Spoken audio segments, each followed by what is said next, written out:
Okay, so unfortunately from the title of this video, you guys kind of know where the end of it is going. We unfortunately were not able to save either one of the kittens that we had picked up yesterday, the little 2-day-olds.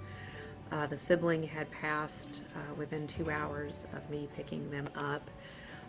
Hiccup, which is the one that was missing the foot. We have some video, very little. We didn't get a whole lot because, again, I'd stated he was critical, and videoing really just wasn't what I was trying to do at that point in time.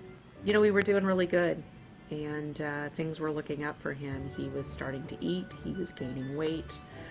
I was very pleased with his progress. Fed him at 1 o'clock in the morning. He did fine. He actually ate really well. He'd been sleeping peaceful most of the day once I started getting some food in him. And when I went to go feed him at 3, he had already passed. He had passed very peacefully. I didn't hear him, and I know because he was right next to me the entire time. He was literally like less than a foot away from me. He was loved, he was warm, and he had a full belly. How do you deal with the death of kittens? Hard, because there's really not any other way to deal with the death. It doesn't matter if you've had them for a few hours or you've had them for a few weeks. There was nothing more that we could do. I know that I did all that I could do. I didn't see that one coming at all. He gave me no indication that he was having issue or crashing. He gave me everything other than that. So obviously it wasn't meant to be, but it is an unfortunate part of rescue. It is something that we just have to learn how to manage the best that we can, because there's no way of getting out of it. Okay, so I'm going to kind of put this in with my tips for new fosters. Know this walking into it. It will one day happen. It will be of no fault of your own. You have to be okay with that if you're going to foster. This is the ugly side that we don't like talking about, but we have to, because we can't save everybody all the time. So I wish everyone the best of luck. I hope this never happens. If you've had this happen and you're having a hard time dealing with it, please talk to me. I will be happy to try to walk you through it and make you feel better. Good morning, YouTube. I apologize for the appearance. We got an emergency kitten call. This one doesn't look good. I'll just be honest. I'm on my way right now to go pick up 2. They look like brand new babies. Don't really know the backstory on these guys. Doubt very seriously that we would get anything accurate regardless anyway. It looks to be 2 creamy gingers from what I could tell from the picture. One may be injured, possibly something wrong with their foot. The person left them out on their porch all night in a box, waiting for mom to return. The picture that I saw from last night, it's painfully clear mom isn't around. So, it's been a real hassle trying to get these kittens. I caught the distress signal early this morning, about 7 o'clock, I guess. One of my girlfriends, who is also a rescuer, had put it out as a courtesy post at, I don't know, like 11:56 last night. Apparently this person has had them since 6 p.m. yesterday. Yeah. I put the call out and said, hey, I'll help you. I'll take them. What do you need me to do? She was like, hey, it's a courtesy post. I don't take neonates anymore because she just doesn't have the funds to do it. And I said, regardless, look, if you can get a hold of her, I'll take them, right? Like, we'll at least give them a chance. Give them a chance. It took us forever to get a hold of this person. Person didn't want to bring them. Yada, yada, blah, blah, blah. Excuse. You can tell probably from my voice how irritated I am. I'm really irritated. You know, if you're going to put a call out for help, you know, then take the help when it's offered. I'm just saying, it's taken a couple of hours to get to the point to where I can go pick these kittens up. So I'm needless to say, I'm a little pissed off. Okay, the person I'm picking them up from is not the person that had them, so I'll keep it to myself. But we'll probably record once I get them with me. I don't know what their situation is. I have a blanket, I have a heating pad, I have fresh milk that's warm with a syringe, and I have tissues. So depending on if the babies are not ice cold, I'm going to try to feed them right there at the gas station where I'm picking them up. If they're cold, we're going to put them on the heating pad and we'll drive home because they need to be warm. We can't feed them cold. That is a death sentence in and of itself. And we'll evaluate. We might be putting out you know, Facebook posts begging for donations because these kids may very well need to go to the vet. They said something about a mangled foot.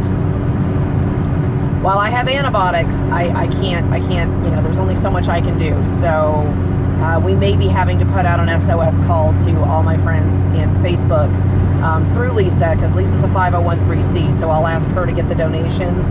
That way people can write it off, right? Because I'm not a 501(c) yet. So you can give me money, which is wonderful, but you can't use it as a tax write-off. So just, you know, get ready. We're probably going to be begging for some money because these kids might have to go to the vet, FYI. All right, so hang tight. We'll be back in a few, and let's pray to God that we have some good news. So hold on, we'll be back. All right, I just now got the babies. One is very cold. It's the one you hear mewing, but it's mewing, so I'm happy. This one is very cold. We're trying to get it warmed up.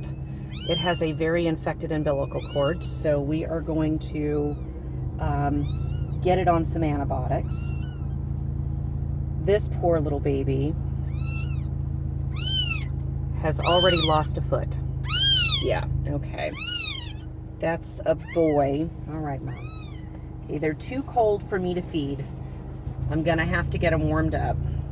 Way too cold for me to feed. I'm gonna give it my best shot. We'll see what happens. We'll get them warm. We'll get some food in them. Get some antibiotics in the other one, which is probably still gonna have to go to the vet. That looks like a pretty serious infection. But we're gonna get all that going. See what we can do about the foot, and go from there. So I'm actually gonna take them home first. Get them both on some antibiotics. As bad as that foot looks, it looks like it's already healing on its own some, enough for me to maybe try to get some food and antibiotics in them and see what we can do. I'm not gonna lie, I'm happy about the amount of noise that the one is making. That's the one that has the infected belly button, and it is crying, and it's crying because it's cold and probably crying because it's hungry. So that's a good sign.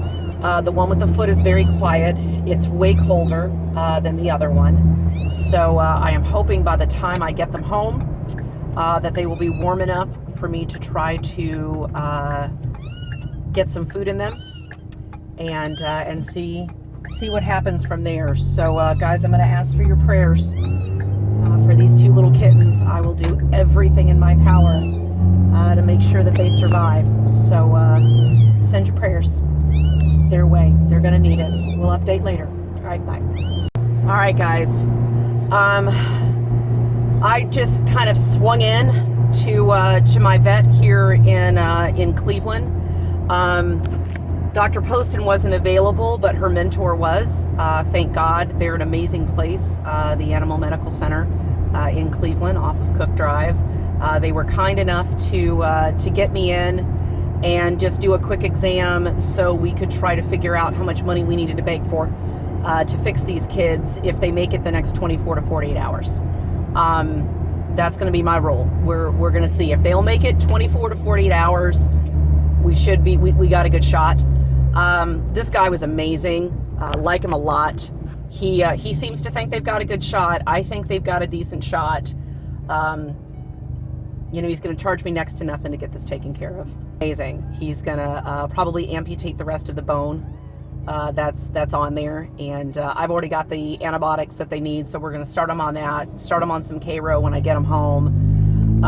Probably even, we may give them some fluids. We'll see. That might be necessary. Warm up some fluids, kind of see where we go from there. So I don't think we're going to have to beg for any money, so that's a good thing.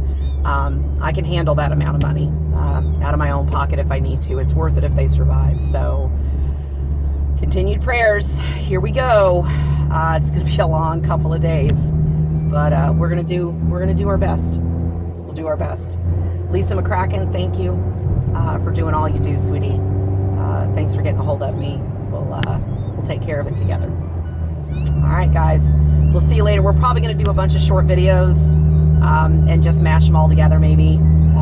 Keep it like that, but we'll keep you up to date. I know everybody's going to be really concerned about these two kids. I think they're both boys, but I'll know better when I get them home. I've just kind of quickly looked at them because, again, I'm trying to keep them on the heating pad. But I think they're both boys. They're not gingers. They're creamy whites. They may be Siamese-ish. We'll see. We'll see. All right, so we'll be back later.